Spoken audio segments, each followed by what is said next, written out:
네, 그리고 청와대 하명 수사 의혹과 관련해선 검찰이 김기현 전 울산시장을 이틀째 불러 조사했습니다. 검찰은 과거 수사에 참여했던 경찰들도 잇따라 소환 조사하면서 당시 수사 자료 확보를 위해 대검찰청과 울산지검도 압수수색했습니다. 박기환 기자의 보도입니다. 청와대 선거 개입으로 피해를 봤다고 주장해온 김기현 전 울산시장이 검찰에 이틀째 소환됐습니다.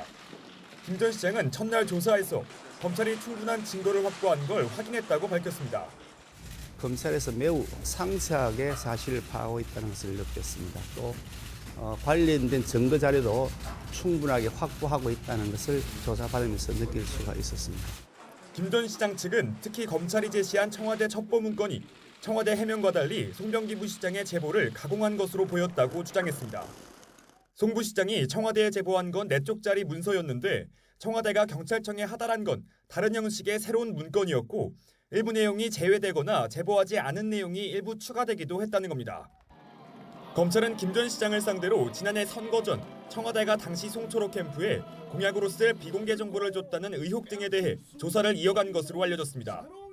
검찰은 과거 수사에 참여했던 경찰들도 잇따라 불러 수사 착수 경위 등을 확인하고 있습니다. 당시 수사를 지휘했던 울산경찰청 수사과장에 이어 지능범죄 수사대장 정모경정을 피의자 신분으로 소환했습니다.